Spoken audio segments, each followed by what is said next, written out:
Bueno.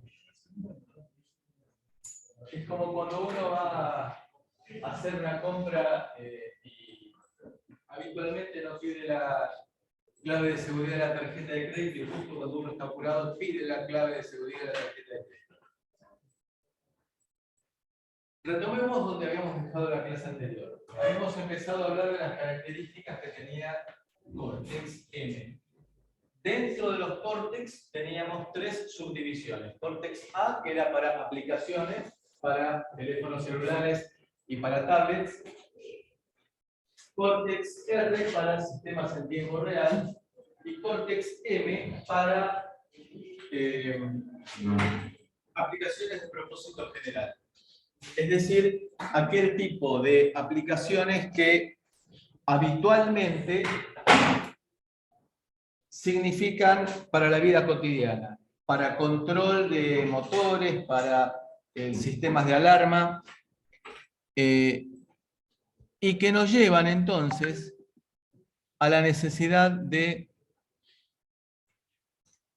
buscar formas de hacer diseños que sean mínimos, simples y que requieran pocos componentes externos. Para lo cual vamos a tener que elegir el Cortex-M, que me olvidé de cargar agua, un segundito, el Cortex-M más apropiado para nuestra aplicación.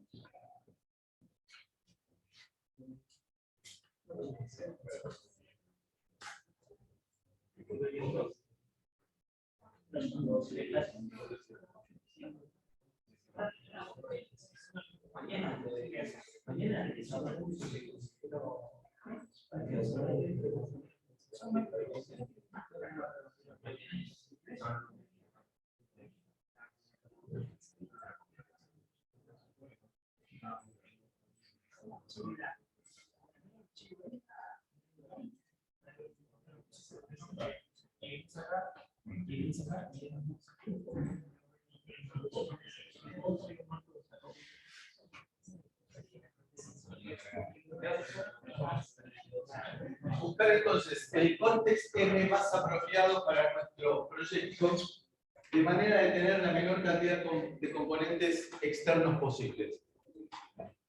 ¿Por qué ponemos esa condición de tener la menor cantidad de componentes posibles? Primero, porque si elegimos el Cortex que tenga la mayor parte de estos que vamos a ver ahora y que necesitamos adentro del chip, vamos a estar disminuyendo el tamaño de la placa. ¿Ustedes recuerdan lo que era la ley de Moore, que habíamos visto hace como 3 clases? Que era la que decía que los componentes electrónicos se duplicaban en capacidad, en cantidad de transistores por unidad de superficie cada 18 meses o cada 2 años según el momento de la historia. Eso no pasa con los circuitos impresos. En definitiva, el circuito impreso está relacionado con el petróleo. El precio del petróleo no baja, está subiendo de hecho hoy en día. Con lo cual, tenemos que, para seguir bajando costos, tratar de hacer el circuito impreso lo más pequeño posible.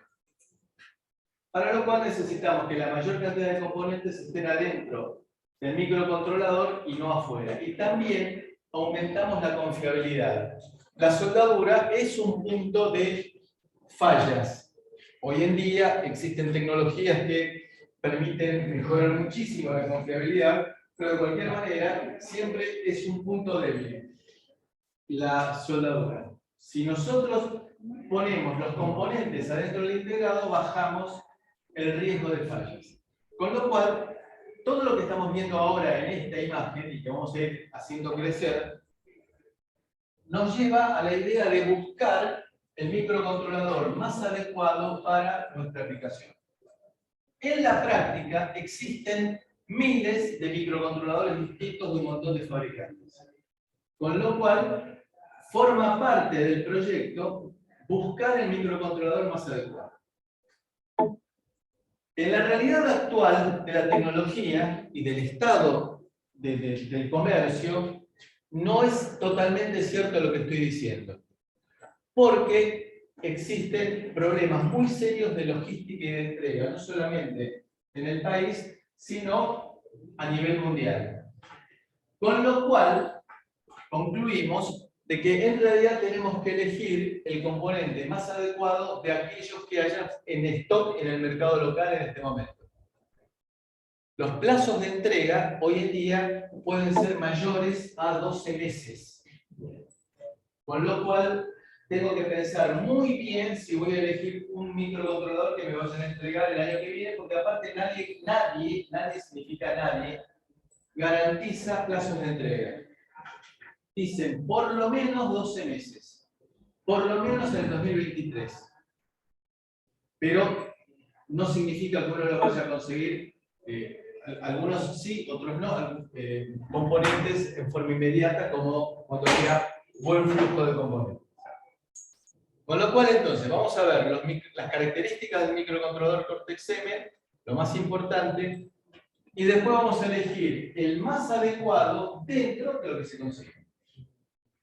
¿Qué es lo que tiene que tener Cortex-M? Temporizadores. Forma parte de los temporizadores, como buena parte de las cosas que vamos a ver ahora, forma parte de ese conjunto de partes y componentes que define cada fabricante. Es decir, esto no lo define ARM. ARM define el núcleo. ARM define los 16 registros. ARM define el sistema de interrupciones. No define los temporizadores. Y eso forma parte de lo que cada fabricante quiere incorporar. ¿Qué es lo habitual? Bueno, lo que sí define ARM es de que tiene que tener un SysTick. ¿Qué es el SysTick? El SysTick es un timer pensado, como el nombre lo indica, pensado para trabajar como tick. Como tick significa como un metrónomo para un sistema operativo en tiempo real. Lo vamos a ver más adelante, pero la idea es poder fácilmente generar interrupciones, por ejemplo, cada 1 milisegundo, para hacer conmutaciones de tareas. Tendremos entonces un timer de 24 bits y que fue definido por ARM. Y después tendremos todo un conjunto de timers definidos por el fabricante, típicamente timers de 32 bits. Sí.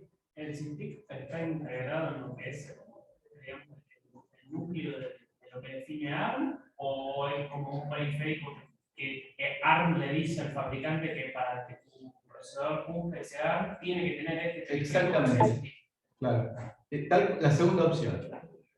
Es decir, ARM dice, señor NXP tiene que meterle un SysTick y que cumpla estas condiciones. Lo define, después lo diseña NXP, tiene que tener la aprobación de ARM antes de sacarlo a la venta para verificar que el SysTick hace lo que tiene que hacer, pero lo define, es decir, no forma parte del núcleo, pero sí está exigido por ARM. No, por nada.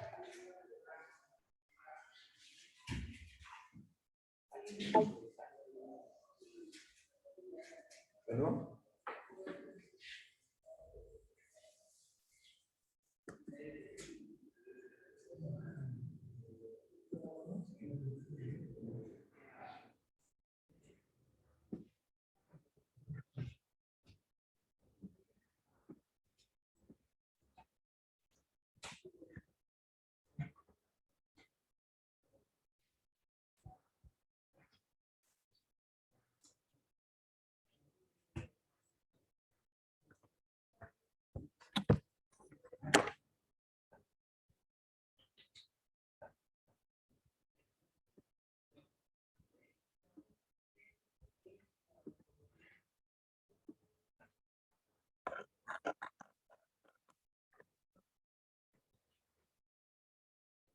Los temporizadores están pensados para trabajarlos normalmente por interrupción.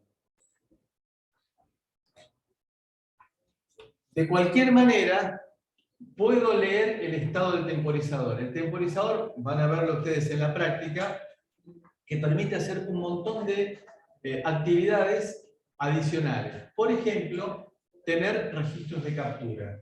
Registro de captura, imaginemos, ¿qué significa registro de captura? Imaginemos que estamos haciendo un sistema de alarma. Entonces yo quiero saber en qué momento, dentro del horario en el cual supuestamente está cerrado este recinto y tiene que estar protegido, se abre la puerta. El mecanismo primero que se me ocurre es hacer un programa que cada milisegundo vaya y pregunte ¿cómo está la puerta? ¿Cómo está la puerta? ¿Cómo está la puerta? Eso sería bastante primitivo. Lo ideal para ganar tiempo sería que la puerta me avise cuando se abrió. Con lo cual, eso significa que voy a tener un registro de captura y yo voy a decir, señor timer 1, guarda en un registro de captura, un registro interno que se llama registro de captura, el momento, la cuenta en la cual se abrió la puerta. Ni siquiera me genera una interrupción. La interrupción es muy poderosa, pero la interrupción se tarda mucho tiempo en entrar y mucho tiempo en salir. Muchos ciclos de reloj en entrar y muchos ciclos de reloj en salir. Lo vamos a ver en la clase próxima. Con lo cual, busco una alternativa. Eso es, entonces, al abrir la puerta, se saca una foto del estado del timer y se guarda en el registro de captura. Entonces yo sé que cuando se llegó al valor de la cuenta 1F4A5C2N, 2F, en ese momento se abrió la puerta. Tengo entonces entradas de captura, tengo salidas de comparación, entonces yo le puedo decir, por ejemplo, como si se tratara de un tanque en el cual tengo varios indicadores de nivel. Entonces tengo un tanque en el cual le voy echando algún líquido y tengo varios indicadores de nivel. Entonces empieza a llenarse el tanque. Cuando llega al primer nivel, al primer punto, se le genera alguna actividad. Por ejemplo, cambiar el estado de una patita. Es decir, ¿qué es el líquido que le estoy echando al tanque en la cuenta del timer? Pues yo le puedo poner valores en el cual programo que cuando llega al valor 2A5C4, 631, que en ese momento me cambie de estado la patita 2 del puerto 1. Fíjense que me lo hace, estoy diciendo que me lo haga automáticamente. Estoy diciendo, de esta manera, simplifico el diseño del programa. Y le estoy tirando exigencias al hardware. Las soluciones que se hacen por hardware suelen ser más efectivas. Si yo un problema lo puedo resolver por hardware, es mejor, porque es más rápido. Y me tengo que despreocupar.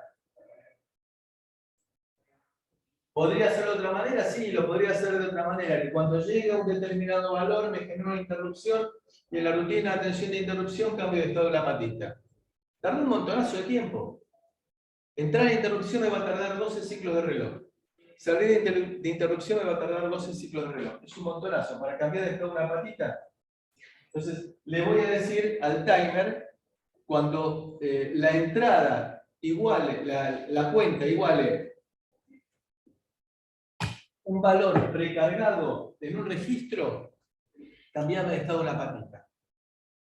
O disparame el conversor analógico digital. Arrancar el conversor analógico digital. O cosas por el estilo. Pero eso no entiendo, eso no sería un temporizador, digamos, Claro, es una interrupción sin interrupción. Claro, pero no es un temporizador. Son de las funciones que tienen los temporizadores. Son complejos en el sentido que tienen un montón de prestaciones. La otra, por supuesto, es generarme interrupciones periódicas. Como por ejemplo, el que mencionábamos antes del SysTick, que quiero que cada milisegundo me esté generando una interrupción para cambiar de tarea. Sí, pero por eso no sería, o sea, si es un timer, no entiendo por qué cumple esa función que no tiene nada. Porque está pensando en 555. El timer de RC de 555. ¿No? Bueno. Se puede usar como un timer tradicional, estándar. Pero también tiene el agregado de funciones pensados en simplificar el hardware, el software, perdón, y que se ejecute en menor tiempo, porque puede darse el caso que le pida algo similar que me haga en 2 timers a la vez, con lo cual agrego complejidad en el diseño, pero simplifico el resultado. Los temporizadores son importantes y son muy importantes. Todos los Cortex tienen temporizadores. Mayor o menor cantidad, mayor o menor complejidad. Todos tienen temporizadores. Es obligatorio en cuanto al funcionamiento. Conversor analógico digital. Todos los Cortex tienen conversor analógico digital. Cada fabricante decidirá qué tipo de conversor va a tener. Es decir, qué tipo de conversor significará aproximaciones sucesivas, sigma, delta, pipeline, distintos tipos que también lo vamos a ver en una unidad posterior. Cada fabricante lo diseña como se le antoje, de acuerdo con la aplicación que vaya a tener el microcontrolador, el Cortex-M. Habrá un Cortex-M que lo voy a usar como timer, como control de motores, otro Cortex-M que lo voy a usar como balanza, para controlar una balanza. Es decir, son dos aplicaciones totalmente distintas. Y ahí voy a necesitar distinto tipo de conversor analógico digital y por lo tanto tendré un Cortex-M para balanza y otro Cortex-M para control de motores y otro Cortex-M para un sistema de adquisición de datos en forma genérica que mide temperatura, para el control de un horno. Esa es una de las razones por las cuales tengo distintos microcontroladores dentro del mismo fabricante. ¿Por qué digo control para controlar una balanza? Bueno, porque las balanzas típicas del supermercado no requieren velocidad. Con 4 o 5 muestras por segundo me alcanza. Porque si voy a pesar las papas, que me tarde un segundo o un segundo y medio, no me preocupa demasiado. Para el usuario es intrascendente. Ahora bien, si estoy adquiriendo datos de audio, sí me interesa la velocidad. ¿Por qué? Por el teorema de Nyquist. Tomar 2 muestras por cada ciclo. Entonces, si pienso que voy a trabajar con audio de 20 kHz y tomo un margen de 10%, es decir, 22 kHz, tomando ese margen de 10% de por las dudas, voy a necesitar 44 kilomuestras por segundo. Entonces, ahí le tengo que exigir al conversor, quizás no tanta resolución como cuando estoy pesando en la balanza, pero velocidad. Entonces, para la balanza tendré un timer de un conversor de 24 bits de resolución que me dé 4, 5, 6 muestras por segundo, mientras que para audio voy a trabajar típicamente con 12 bits y que me permita trabajar con 200 kilomuestras por segundo para poder dividir esas 200 kilomuestras por segundo entre varios canales. Es decir, le colocaré un multiplexor analógico e iré muestreando distintas entradas. Pero esas 200 kilomuestras o 400 kilomuestras por segundo lo voy a repartir entre todos los canales que vayan multiplexando.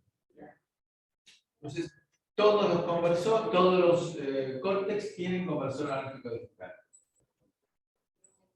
Algunos tienen conversor digital analógico.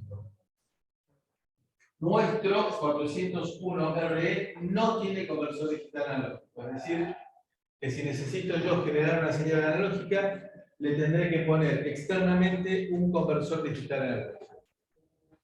Son baratos, se conectan fáciles, no es dramático no tenerlo. Comunicación serie, de vuelta, esto lo decide cada fabricante, lo mismo que todo esto que estamos viendo hasta ahora. Comunicación serie, tenemos de múltiples tipos de comunicación serie. Arrancamos por la comunicación serie asíncrona, la de 8 bits que ustedes vieron en Informática 2,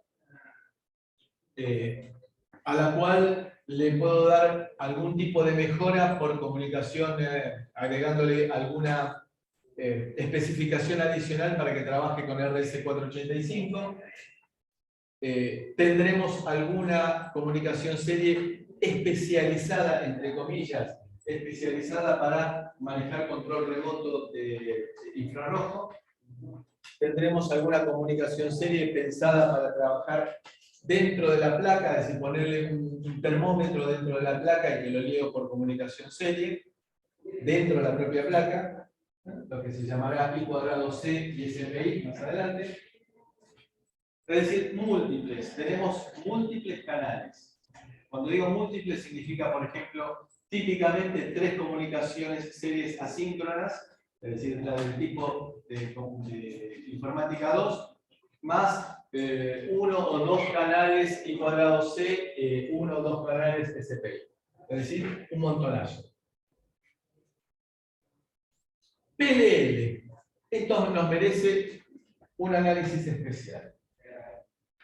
El PLL es lazo de caché de fase, y como habíamos dicho así a las apuradas al finalizar la clase anterior, nos va a permitir generar múltiplos de la frecuencia de cristal que nosotros coloquemos. El cristal tiene que ser de un valor bajo. Depende del modelo que yo quiero usar, puede ser por ejemplo de 4 MHz o de 12 MHz. Lo típico es del orden de los 4 MHz. ¿Por qué?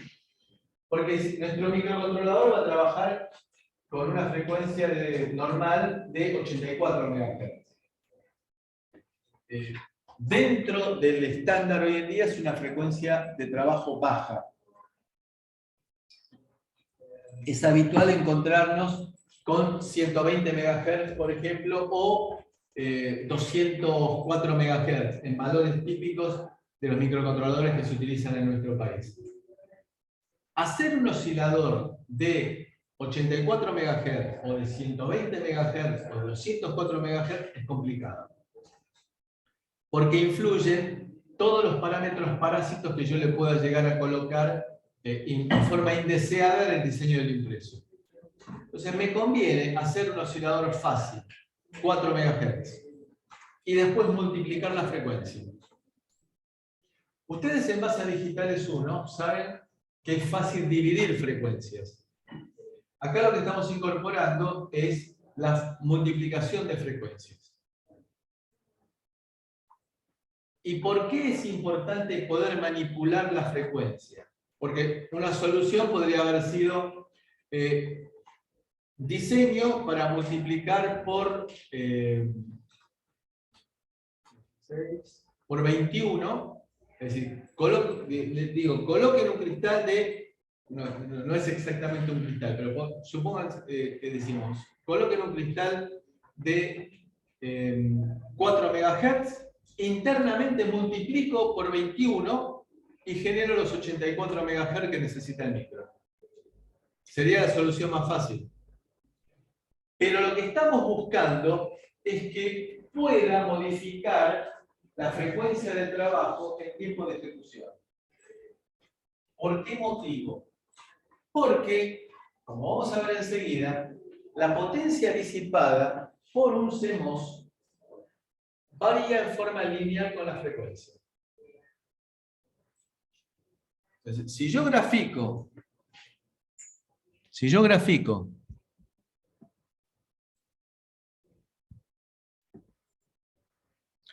potencia disipada en función de la frecuencia,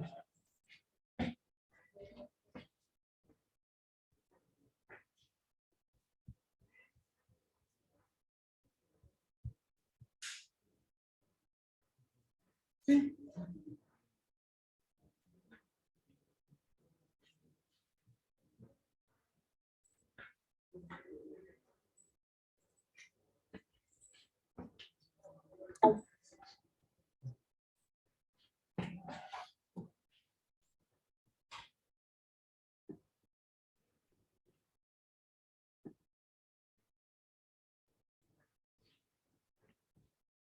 Si yo, ¿por qué un PLL?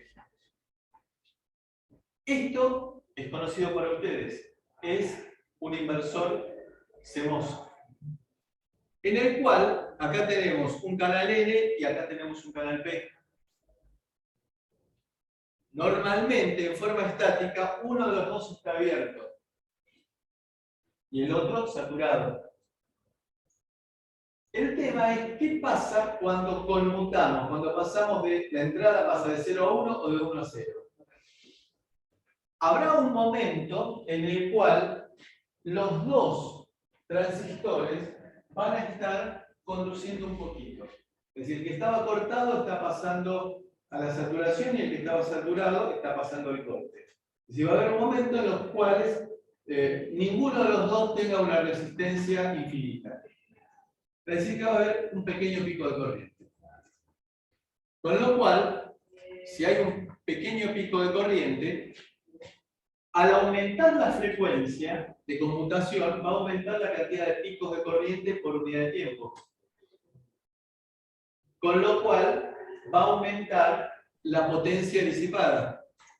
Es decir, que si yo graficase, y no sé por qué no aparece, si yo graficase, la potencia disipada en CMOS crece en forma lineal con la frecuencia.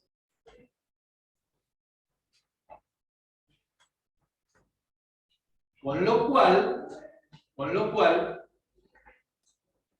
voy a poder variar el consumo variando la frecuencia de trabajo. Y eso es lo importante. Imagínense que tengo en el medio de la cordillera un sistema de adquisición de datos que me mide temperatura, humedad, velocidad del viento, dirección del viento, bla, bla, bla, bla, y cada 15 minutos. Y lo transmite, pónganle, una vez cada hora. ¿Tiene sentido que yo esté trabajando mi microcontrolador a 84 MHz consumiendo a la bestia para estar haciendo nada? Entonces, cuando yo tenga que hacer adquirir los datos al sistema este de adquisición de datos, voy a llevar el microcontrolador a trabajar a la frecuencia normal. Pero, ¿eso cuánto tardará? Pónganle un milisegundo. Los 15 minutos, 59 segundos y 99 milésimas va a estar trabajando a una frecuencia mucho menor. Por ejemplo, 500 kHz. Con lo cual, lo que hice fue bajar la potencia consumida a la centésima parte. Y si estoy pensando, obviamente, si estoy en medio de la cordillera, no me llega a 220. Voy a estar trabajando con paneles solares. Con lo cual voy a estar aumentando la vida útil para mantener el sistema cuando esté nublado. Con lo que en este caso entonces nos va a permitir a nosotros manejar, el PLL nos va a permitir a nosotros manejar el consumo de energía. Lo puedo reprogramar en tiempo de ejecución. Ojo, tengo que ser muy cuidadoso, porque si yo empiezo a jorobar con el PLL, puedo llevar al punto en el cual no pueda reprogramar el microcontrolador. Es decir, me pongo a serruchar la rama en la cual tengo apoyada la escalera. Entonces, hay que ser cuidadoso con el tema del uso del PLL.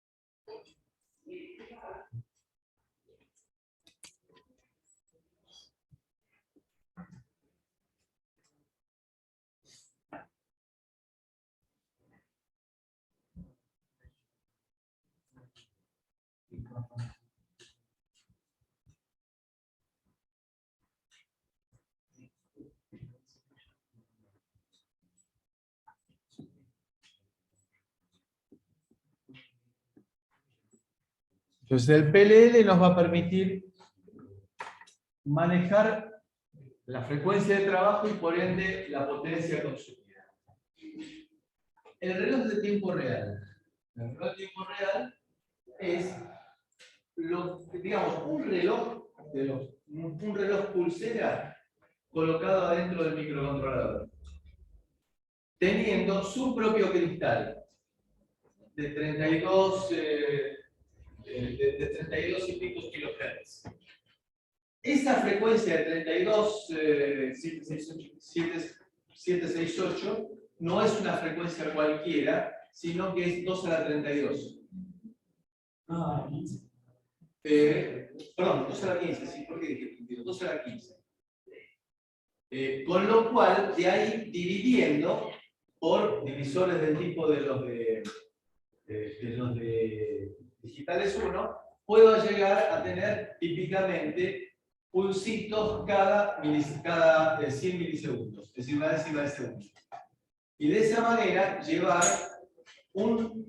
la cuenta de hora, minutos y segundos con una propia pila o con un supercapacitor sin necesidad de tener la fuente de alimentación externa.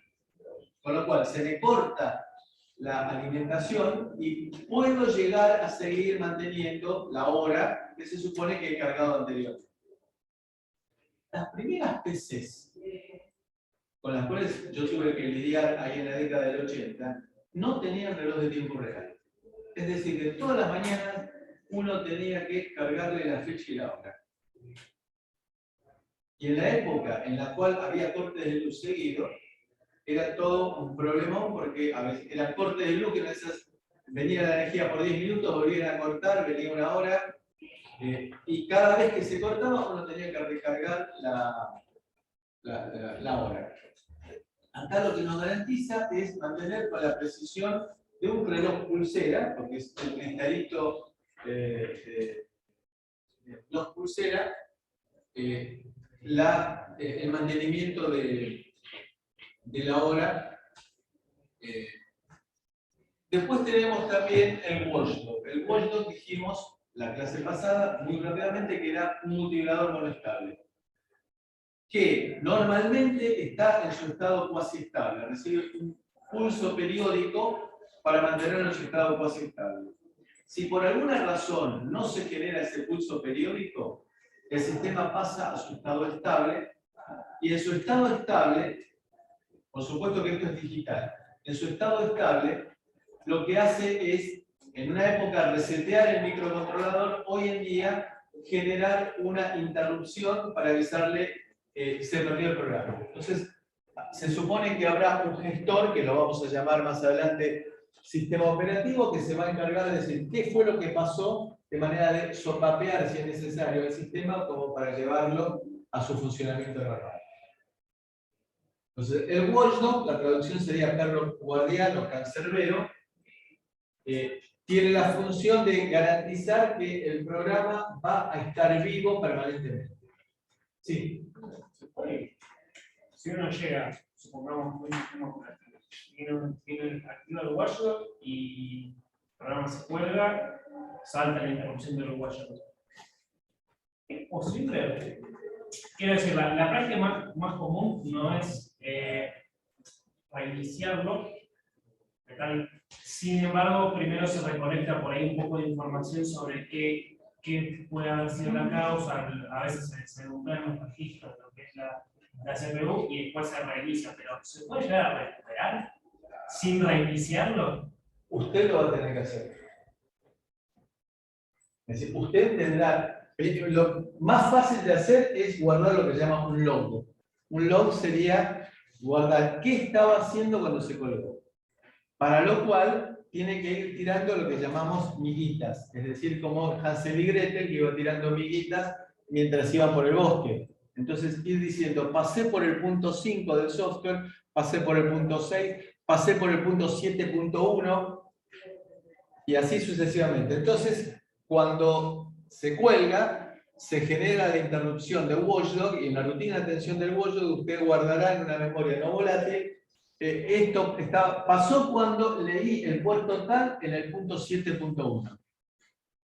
Y después, entonces, ahí se va a poner el detective a ver qué fue lo que pasó cuando leyó el puerto tal en el punto 7.1 del software y tratar de corregirlo. O la otra es, en tiempo real, tratar de ver qué fue. ¿Es tan importante el puerto que estoy leyendo como para que me cuelgue todo el sistema?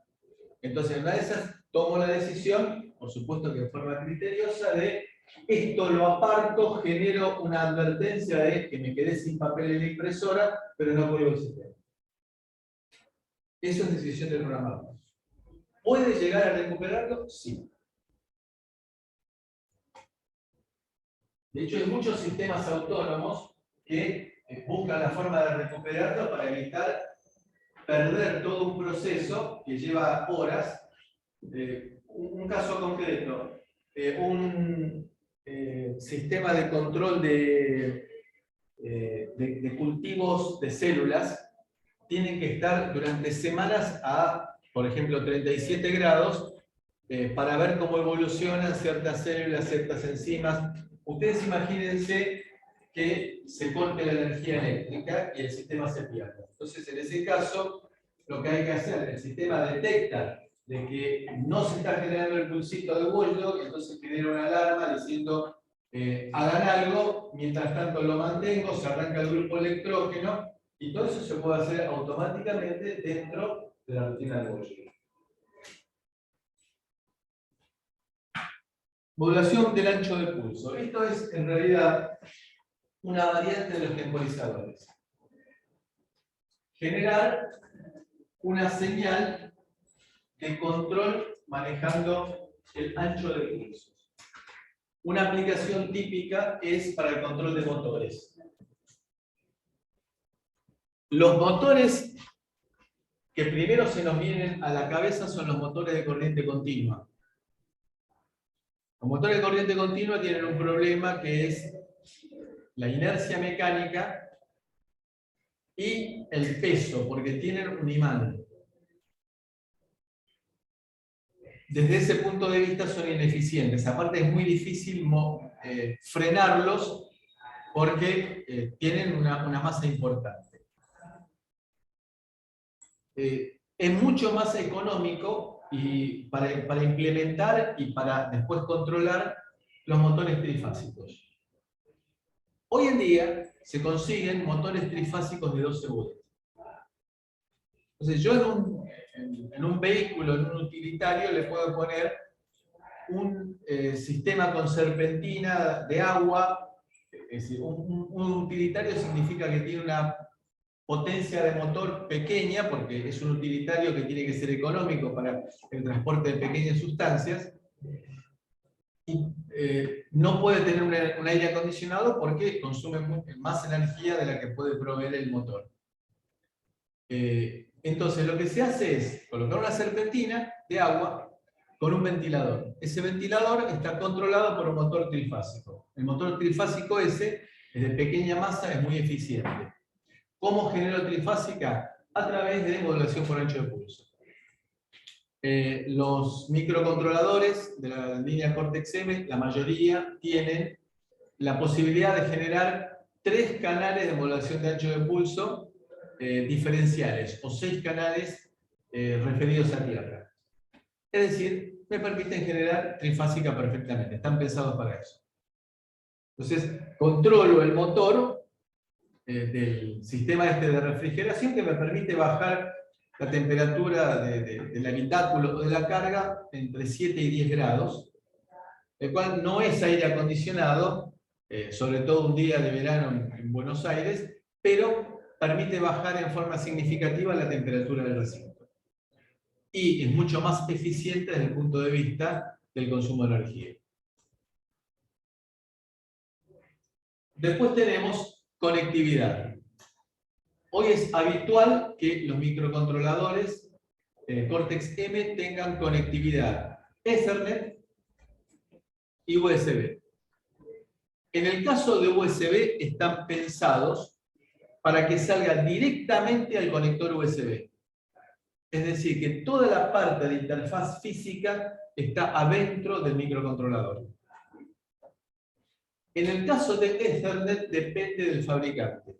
Hay casos en los cuales salgo directamente del microcontrolador al conector RJ45 y hay casos que tengo que pasar por una interfaz externa, lo que se llama habitualmente el Realtek, que es la fábrica, la empresa que hacía esas interfaces y que me permiten del microcontrolador pasar al conector al RJ45. Tenemos el caso de USB, tenemos las habitualmente tenemos las tres alternativas más probables. La primera de ellas es que actúe como dispositivo.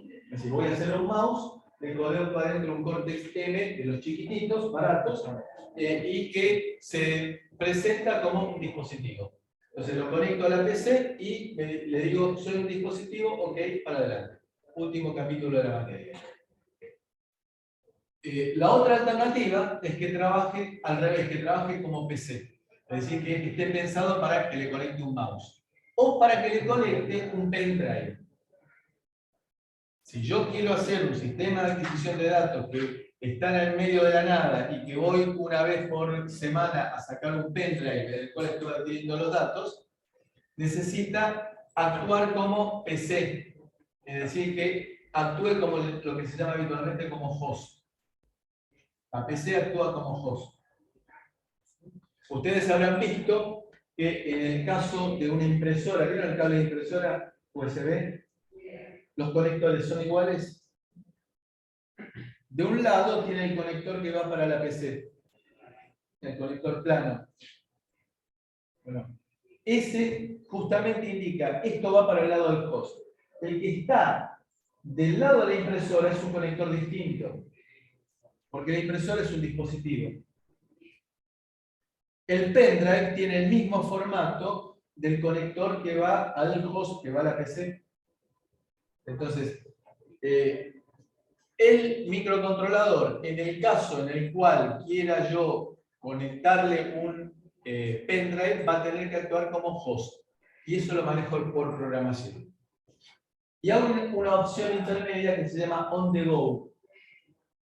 Entonces, el on the go es cuando quiero conectar un teléfono para imprimir fotos con una impresora. Y no quiero, lo primero que se me ocurre, pero es un chino, es conectar el teléfono a una PC y de la PC imprimir. Eso es una barbaridad. Entonces es mucho más fácil agarrar y por medio de un adaptador conectar el teléfono a la impresora y mandar a imprimir directamente desde el teléfono. El teléfono no es host. Entonces en ese caso, tanto el teléfono como la impresora trabajan en lo que se llama on the go. Hay cables on the go. Hay conectores on the go que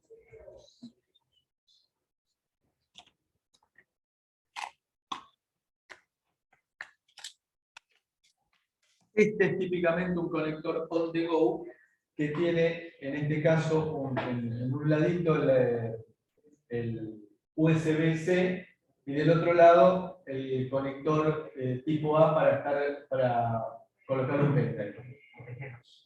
Sí, OTG es on the go. Esa es la. Perdón. Sí, Tienes razón. para, no sé, cuando te quedas una pantalla rota, que te un USB, siempre valor que Exactamente. Hay cables on the go también pensadas para hacer ese tipo de interfaz. Digamos, ¿cuál es la finalidad de este en particular? Colocarle a un teléfono un pendrive para escuchar música.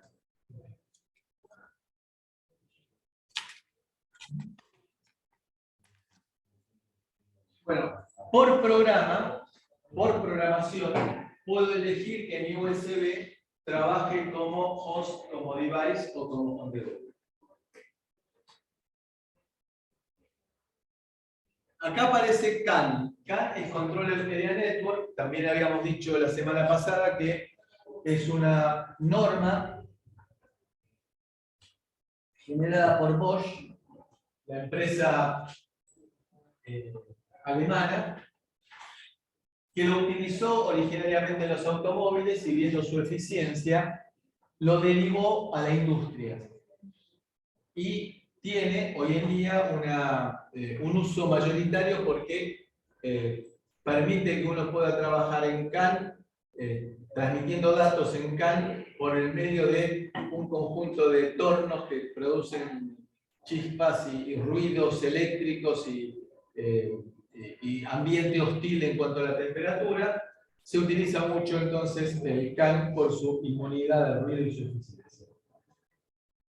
Y para terminar tenemos el ISP y el IAP. El ISP se llama In-System Programming. Es la programación original del microcontrolador. Lo que ustedes hacían en Informática 2 es descargar en la plaquita el programa que habían compilado en el entorno de desarrollo en la PC. Con lo cual, y esto es lo que yo decía antes, si ustedes se ponen a manipular el PLL, cuando quieran reprogramar el microcontrolador no van a poder, porque no van a poder leer lo que le viene desde la PC. Es decir que cuando trabajen con el PLL hay que ser criterioso. No estamos diciendo no lo trabajen, sino que hay que ser criterioso. Hay que saber lo que se está haciendo. Y el IAP es In-Application Programming. Es decir, reprogramar la memoria flash del microcontrolador en tiempo de ejecución. Con lo cual, podemos modificar el programa o los datos siguiendo una normativa del fabricante del microcontrolador. ¿Cuál es la idea? La idea es que por error, poner algún tipo de seguridad no sea cosa que por error sobreescriba el programa, sino que hay que entrar con toda una secuencia para garantizar que cuando quiero escribir el programa es porque quiero escribir el programa. Y también tomar un montón de recaudos para garantizar que se escriba adecuadamente, que no se produzca ningún error en todo el trayecto. Entonces, el ISP es la programación inicial. Cuando por primera vez yo cargo en el microcontrolador el programa que estuve desarrollando. ¿Qué tal, Juan? El IAP es cuando en tiempo de ejecución yo quiero modificar el programa. O datos. Que habíamos dicho antes, el log que genero cuando se me produce la excepción de Watchdog, que guardo el historial de por qué llegué a esa situación. Bueno, eso lo puedo escribir en la memoria flash, pero no lo puedo escribir como si fuera modificar una variable. Justamente para que, como la memoria flash es el soporte en el cual está el programa, cuando yo quiera escribir estoy seguro que quiero escribir. Tomar las precauciones que me dice el fabricante y que son propias de cada uno de ellos. Bien, esto ya lo habíamos mencionado. Un comentario. Si ustedes miran la placa vieja, van a ver que tiene una placa vieja porque ahí se ve fácil. Pero esto es válido para el microcontrolador de ustedes. Si ustedes miran al lado de cada uno de estos integrados, que esto es una placa de memoria, ven que hay unos capacitorcitos. Estos capacitorcitos, ¿por qué esos capacitorcitos? Porque son los encargados de, es una forma de verlo, son los encargados de proveer los picos de corriente que dijimos que necesitan en las transiciones de los estados. ¿Para qué? Para evitar que esos picos de corriente viajen por todo el impreso. Porque me van a generar, ustedes imagínense lo que es la decomposición en Fourier de esos picos de corriente. Con flancos abruptos y duración pequeña. Me generan frecuencias altísimas que después son muy difíciles de controlar. Mi experiencia hace muchos años, había hecho un sistema de medición de velocidades de proyectiles del cual estaba orgulloso. Mi primer proyecto digital hace como 50 años, qué barbaridad. Estaba orgullosísimo. Y de golpe y porrazo veo que se dispara solo. Mi orgullo se me vino al piso. Lo tenía arriba de la mesa y se disparó solo. ¿Qué había hecho un compañero de trabajo? Había cometido el terrible error de enchufar un soldador en la mesa, ahí a 2 metros de donde estaba yo. Un soldador común de resistencia. Bueno, en el momento de la conexión se producen chispitas que uno no alcanza a ver. Bueno, eso me generó ruido eléctrico que viajó a través de la red, entró en mi modernísimo y espectacular sistema y me lo disparó. Bueno, la conclusión que aprendí ahí es que es muchísimo más difícil eliminar los efectos de la interferencia electromagnética adentro del integrado de la placa que evitar que entre el ruido. Es decir, tengo que ponerle lo que se llama filtro de línea. Si ustedes se fijan en la PC, en todas las PCs, ven que entra en un zócalo especial, particular. Bueno, ese es un filtro de línea. El filtro de línea es más o menos, no hay reglas generales, pero es, tenemos los 220 volts y tenemos inductores. Normalmente tenemos un par de capacitores cuyo punto medio está referido a tierra y después, por las dudas, tenemos otro capacitor. ¿Sí? Todo esto está dentro de esa cápsula a la cual llega nuestro interlock de 220. Ese tipo de lecciones la aprendí para toda mi vida.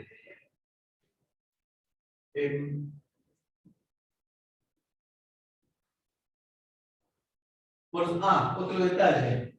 Todo esto, que acá aparece como línea de puntos, tiene que ser metálico y puesto a tierra. Para evitar que entre la interferencia y también para evitar que salga interferencia. Porque la compatibilidad electromagnética, que ese es el tema del que estamos hablando, implica que el mundo exterior no me jorobe a mí y yo tampoco jorobar al mundo exterior. Entonces, los filtros de línea, es fundamental que el sistema tenga algún tipo de filtrado. Los capacitores tienen que ser capacitores de buena respuesta en alta frecuencia. No electrolíticos. El electrolítico en alta frecuencia es un resistor, con suerte. Es decir, no tiene buen comportamiento. Tiene que ser capacitores o poliéster o cerámicos de comportamiento de alta frecuencia, pero fundamentalmente tienen que evitarse que esos picos de corriente circulen por la placa. Por ese motivo se le ponen toda la tira de capacitores. Por ese motivo ustedes van a tener que colocar en la alimentación pegadito al integrado los capacitores.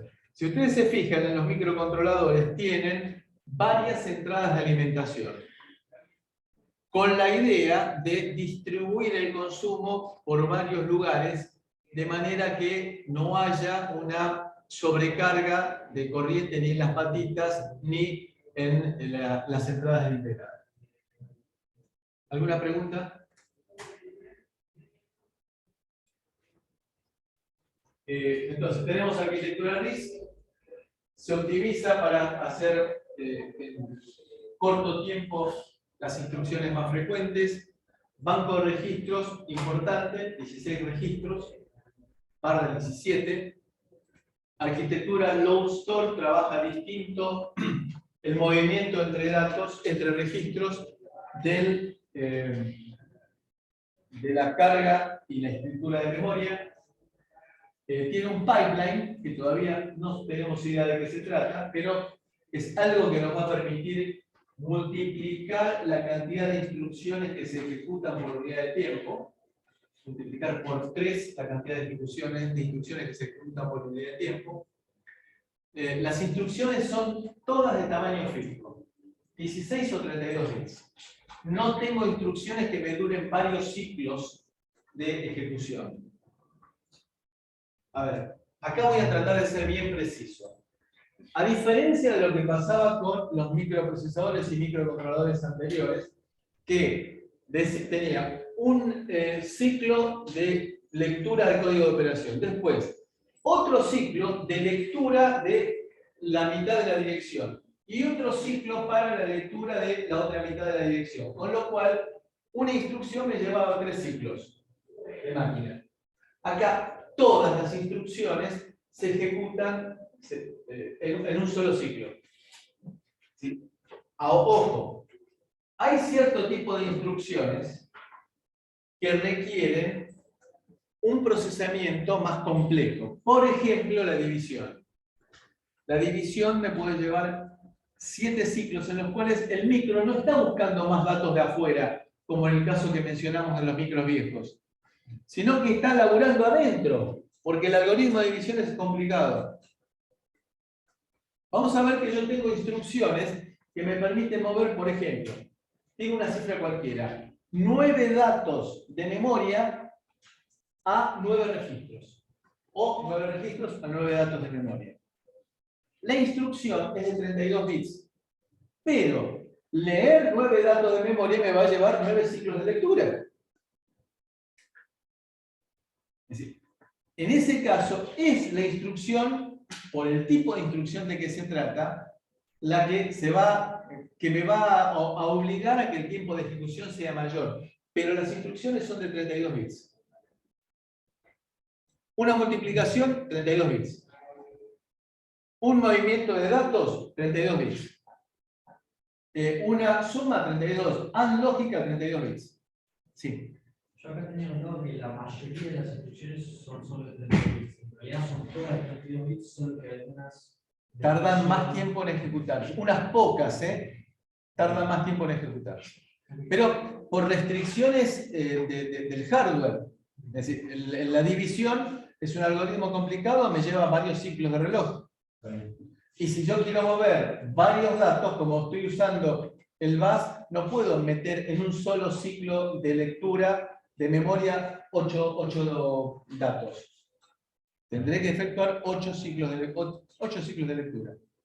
Son restricciones normales, lógicas del hardware. ¿Alguna pregunta más? Sí. ARM también no tiene las instrucciones, van traducidas como LARC, digamos, que son La de 16 bits. 16 bits. ¿Y qué ventaja tiene con respecto a la tecnología? Permite. Que duplico el tamaño de la memoria. Pero no es que se ejecuta más rápido. Digámoslo. O sea, nada más duplicar el tamaño de memoria. A ver, nos adelantamos un poco, pero bueno, ya contesto la pregunta. Ustedes saben lo que es MP3. ¿Qué logran ustedes cuando toman un disco y lo convierten en MP3? Compactar. Es decir, que en un pendrive les entra más música. Bueno, exactamente lo mismo pasa en SAM. Ustedes van a utilizar un equipo de audio para reproducir la música que va a reproducir el MP3 y el mismo equipo de audio va a reproducir un disco. Ahora, ustedes, cuando escuchan un disco, un archivo MP3, ¿notan diferencia con un disco? Entonces está muy viejo. Es decir, que a mi edad no detecte la falta de agudos, puede ser, porque nos baja la frecuencia de corte superior. Pero existe diferencia muy importante. Depende del equipo, ¿no? El celular no, Y en el auto probablemente tampoco. pero si uno se pone unos auriculares buenos, va a detectar la diferencia.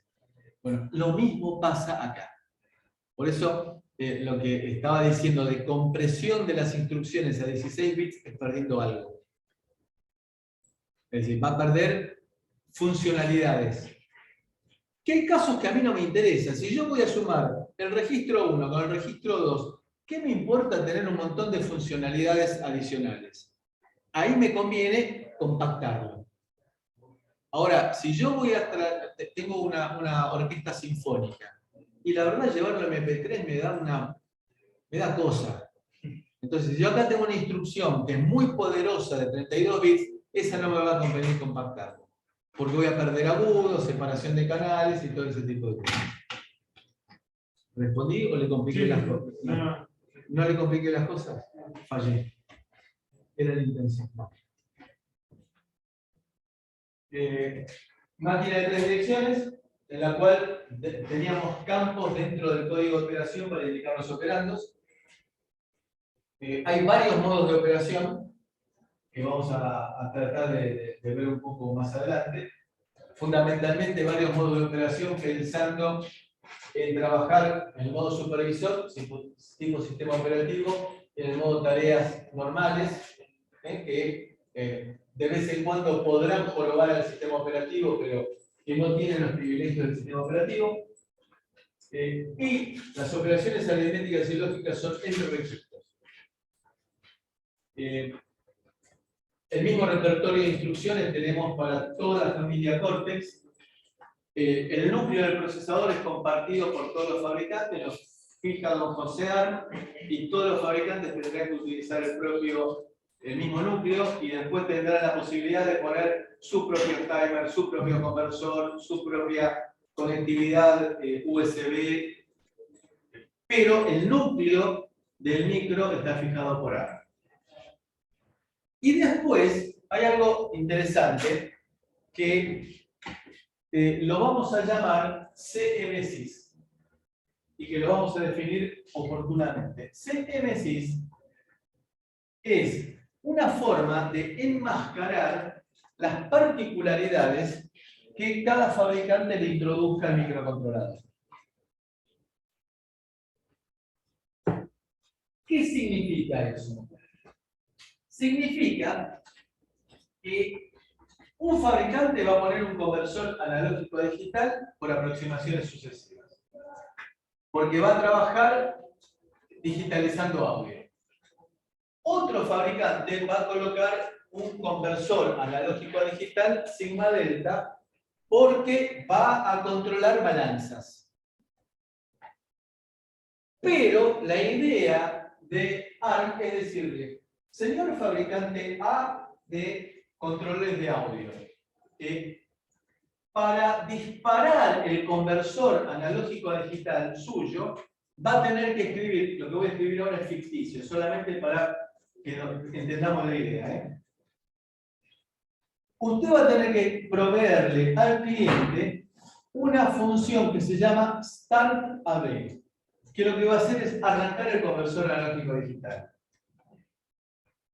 Y después tendrá que proveerle al usuario una función que se llamará readAB, en la cual le entregará el resultado de la conversión al usuario. Y va a ser obligación del fabricante, del que hace el chip, de meterse en su hardware y entregarle al usuario las mismas funciones. Lo que hay adentro no lo sé y no me interesa. ¿Y cuál es la idea? La idea de ARM es, usted está trabajando con un microcontrolador Freescale, no lo consigue, tiene que migrar a un microcontrolador Texas. Bueno, como va a tener StartAD y ReadAD, como es un montón de cosas más, la migración tiene que ser inmediata. Porque lo que le interesa a ARM es vender licencias, llamémoslo así. ¿Está bien? En la práctica, la migración no es instantánea. La migración lleva un tiempito. ¿Qué tal? ¿Me esperás 5 minutos? ¿Sí? Entonces, la migración no es instantánea, pero lleva muy poco tiempo. Digamos que la migración se puede hacer en una mañana.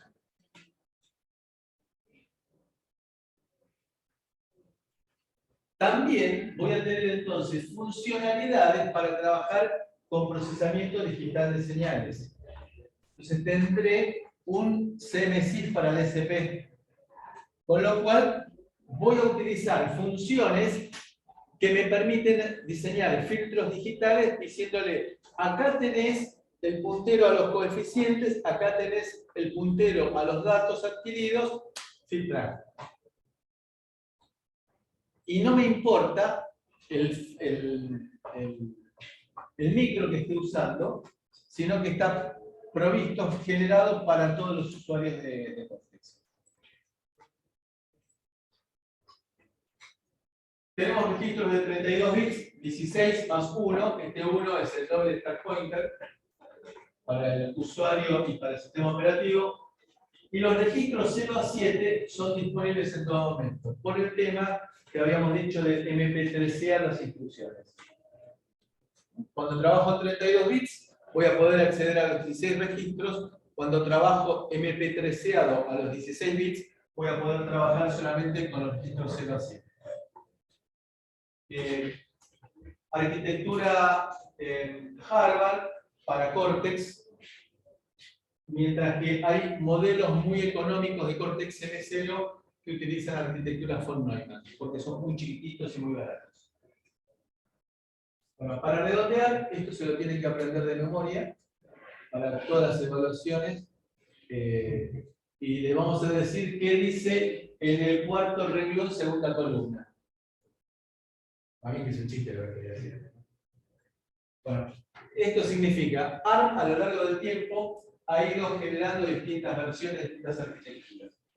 Nosotros en este curso vamos a trabajar con la versión 7 y hoy en día están trabajando ya con la versión 8. La versión 8 son los microcontroladores Cortex que están pensados para trabajar sobre Internet de las Cosas. Para evitar que algún virus que se mete en Internet de las Cosas me pueda llegar a afectar, usamos una nueva versión de la arquitectura que es la arquitectura versión 8. Hace unos años hubo un ataque masivo a un sitio de internet que justamente lo que hacía era promover prácticas para evitar ataques de virus. Entonces, lo que se hizo fue aprovechar que la mayor parte de los dispositivos que había en ese momento conectados a internet, a través de Internet de las Cosas, tenían como usuario admin y como password admin.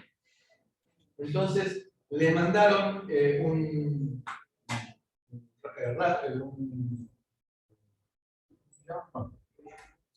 le mandaron un código malicioso que a determinada hora, determinado día, todo el mundo trató de acceder a ese sitio web de la empresa que se dedicaba a tratar de evitar que justamente hackearan los dispositivos.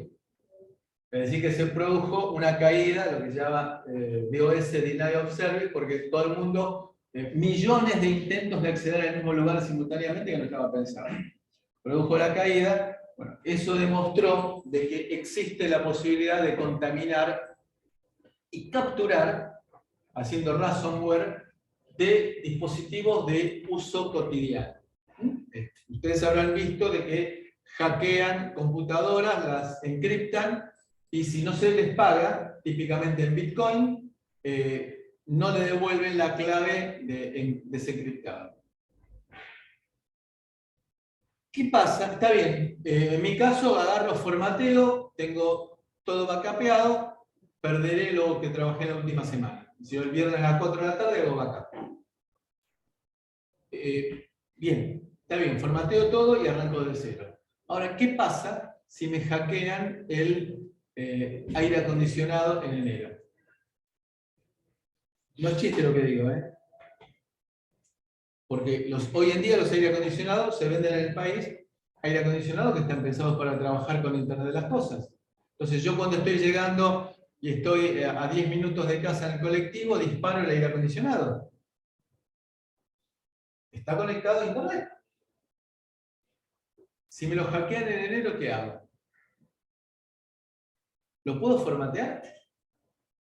Bueno, entonces hay toda una generación de microcontroladores que están pensados para trabajar con Internet de las cosas, separando el mundo de la operación normal con el mundo del vínculo hacia el exterior. Digamos como si fuera un firewall. Muy primitivo, pero efectivo. Entonces las versiones, a lo largo del tiempo, han ido migrando. La mayor parte de los Cortex M4 trabajan con arquitectura versión 7. Y las aplicaciones, el Cortex A es para aplicaciones de tipo de servers, de teléfonos celulares, de tablets e inclusive de computadoras. Por ejemplo, la nueva generación de Mac viene con un Cortex que ellos lo llaman M1. Son Cortex. Cortex A diseñados por Apple directamente. Los Cortex R son para dispositivos que trabajan en tiempo real, típicamente cámaras fotográficas. Yo no puedo pedir que se tiren paracaídas de vuelta para que les saque una foto, si perdí la foto. Entonces tengo que exigir que trabaje en tiempo real. Para discos rígidos de los mecánicos que están leyendo las pistas, los sectores, entonces no puedo pedirle que vuelva, que dé marcha atrás porque no lo termine de leer. Sino que tengo que esperar para terminar de leerlo que pegue una vuelta completa. Y sería lento. Entonces ahí tengo que exigir de trabajar en tiempo real. Y luego tenemos los Cortex M para aplicaciones, típicamente para aplicaciones de tipo de línea blanca, de electrodomésticos, control de motores, aplicaciones de audio, etc. Los Cortex M son los más baratos. Tenemos Cortex M0 que arrancan en el país desde 50 centavos de dólar. Son micros de pocas patas, para aplicaciones simples. Entonces, Cortex R orientado a sistemas operativos y embebidos en tiempo real, y Cortex M, aplicaciones de bajo costo. Entonces, dentro de las subfamilias, acá tenemos el Cortex M0 reemplaza micros de 8 bits. El Cortex M1 es una versión típicamente académica. Existe a nivel de VHDL y de DLO. De manera que si la UTN decide implementar, puede pedirle a ARM que le mande el archivo para implementar un FPGA con Cortex M1. No tiene existencia comercial, solamente existencia a nivel de VHL o Verilog.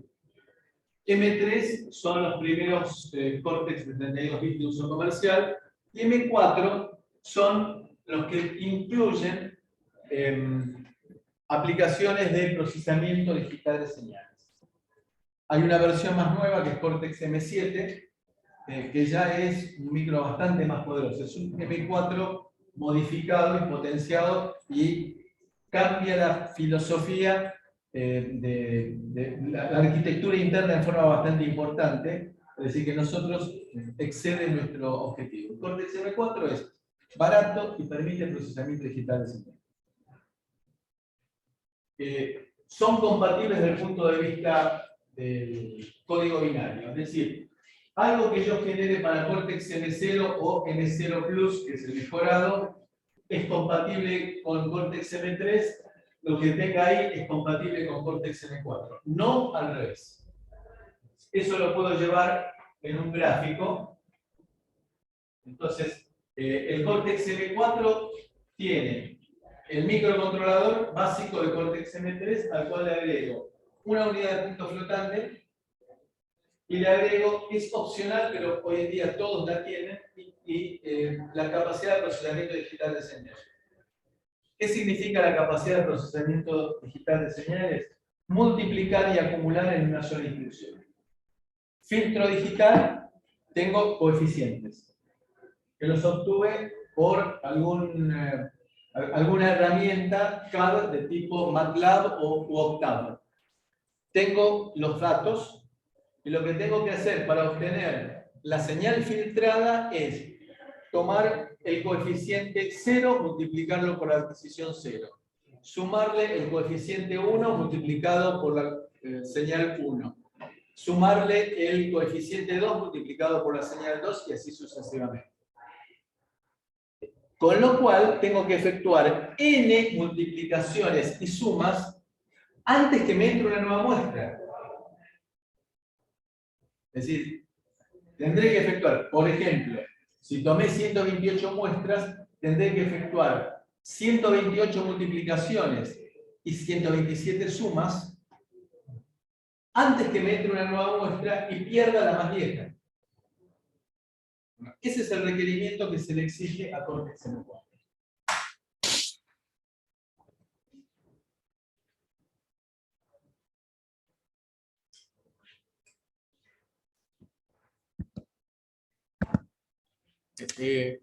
Fue pensado para trabajar los córtex estos, usar la frase en un solo ciclo.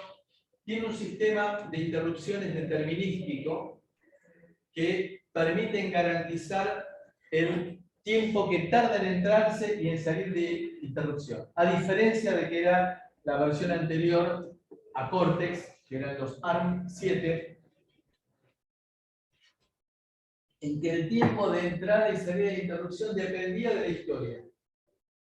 No era garantizado que tardase 12 ciclos de reloj como nosotros vamos a insistir. Multiplica en un solo ciclo de reloj y divide por hardware. Fíjense que lo dice, divide por hardware en un ciclo de reloj. ¿Multiplico en un ciclo de reloj? Sí. Divido por hardware. ¿Por qué? Porque antes tenía que hacer funciones para dividir. El algoritmo de división es complicado.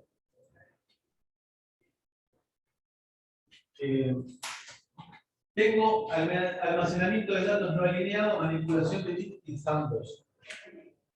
¿Qué significa almacenamiento de datos no alineado? Significa que no, lo voy a tratar de decir despacito para tratar de integrarlos. Los datos no tienen que comenzar en una posición de memoria múltiplo de 4. Datos alineados significan de que voy a tener un dato, 32 bits, son 4 bytes. Entonces tendré un dato en la posición de memoria 0. El siguiente dato en la posición de memoria 4. El siguiente dato en la posición de memoria 8. El siguiente dato en la posición de memoria C. Esos son datos alineados. Claro, si yo estoy guardando un char, es decir, una variable de 8 bits, estoy desperdiciando 24 bits. Porque no puedo poner otro dato hasta la posición de memoria 4.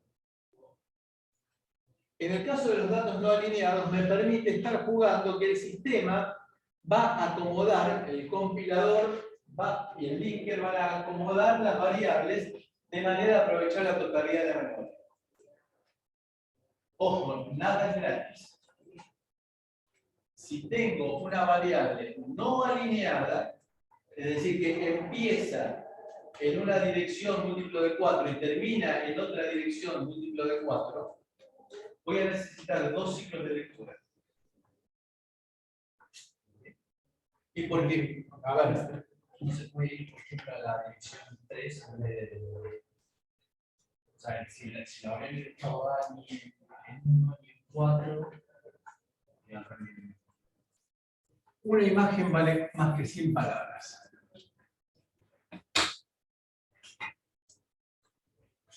Posición de memoria 0.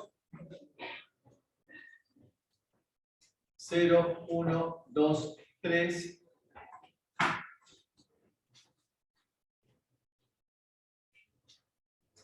Cuatro, 5, 6, 7. Supongamos que tengo una variable, char,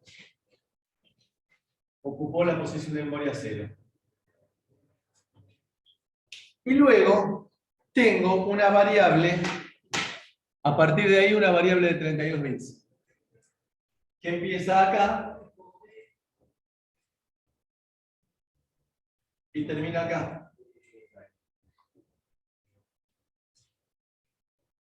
Entonces, voy a tener que leer estos 32 bits, quedarme con los 24 bits más significativos y luego tener que hacer otra lectura para completar los 8 bits que me faltaban. O sea que en un ciclo solo se puede leer 4 bloques. Claro. Que empiecen con un múltiplo de 4. Claro. Ahora, ¿cuál es el problema que a mí me presenta esto? Me da una ventaja, que aprovecho mejor la memoria. Pero, si yo quiero tener un sistema determinístico, quiero siempre leer una variable al mismo tiempo.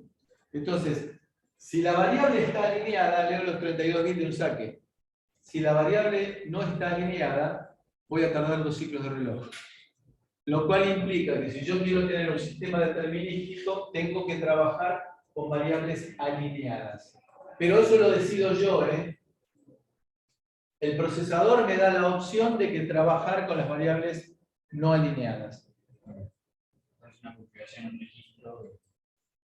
¿Perdón? Es una configuración en un registro, decir, bueno, a partir de ahora trabajo de manera alineada. Yo le doy la directiva de cómo quiero que me pongan las variables en el segmento de datos. ¿En qué caso trabajaría con variables no alineadas? En el cual no me interese que el sistema sea determinístico. ¿Tiene alguna ventaja? Claro, aprovecho mejor la memoria. De cualquier manera, el tamaño de memoria que tengo es importante. Digamos, pero si necesito que el sistema sea determinístico, tengo que garantizar que las variables estén alineadas. Manipulación de bits lo vamos a ver más adelante, y SAM2 lo vamos a ver más adelante. ¿Por qué sistemas determinísticos si es la desventaja en cuanto al tiempo, digamos? No es al tiempo, sino a la repetibilidad. El acceso a una variable tiene que tardar siempre lo mismo. Entonces, si uno trabaja con las variables no alineadas, si la variable me cayó en una posición de memoria múltiplo de 4, la leo en un ciclo. Si no me cayó en una posición de memoria múltiplo de 4, voy a tardar más de un ciclo. Aparte de poder manejar la potencia disipada con el PLL, vamos a tener modos de muy bajo consumo. Accediendo a registros de control, voy a poder pasar a modos hasta de hibernación por completo, en el cual consume picoamperes. Después de eso sí, volver a la normalidad, lo mido con calendario más o menos. Tarda mucho tiempo. Pero sí, puedo elegir modos de muy bajo consumo. Tenemos las herramientas de depuración incorporadas en el chip, es decir, todo lo que hemos visto de digital y de Serial Single Wire Viewer fue pensado para trabajar en C y también le provee soporte para trabajar con sistemas operativos en tiempo real. El mapa de memoria es fijo, en el sentido que la distribución de memoria, zonas asignadas para código, zonas asignadas para datos, son fijos. Y me va a permitir la operación atómica sobre bits, es lo que vamos a llamar bit band.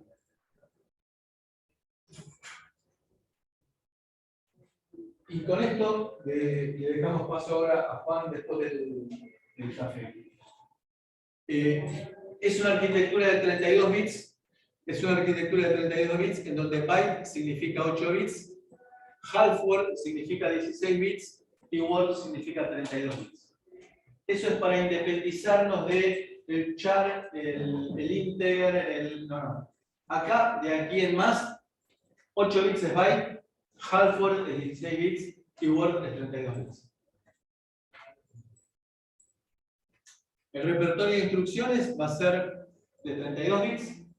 El modo thumb, que lo vamos a ver en detalle, thumb es el típico juego de los sajones de los nombres y las siglas, el pulgarcito, es decir, es comprimido.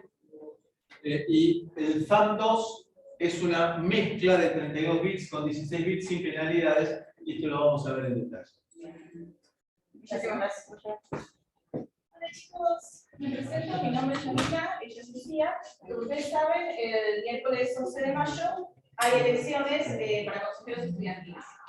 Con Lucía nos vamos a presentar como candidatas al Consejo de Electrónica y ahora les estamos repartiendo unos folletos en donde pueden encontrar toda la lista completa de candidatos, también todas nuestras propuestas, tanto a nivel del departamento como a nivel general. Y bueno, les cuento un poco de la actuación. Nosotros somos la 19 de agosto, estamos hace ya unos años en la facultad y tuvimos varios logros, como por ejemplo, durante la pandemia conseguimos la flexibilización para las inscripciones de correlativas para cursadas y también para redes finales.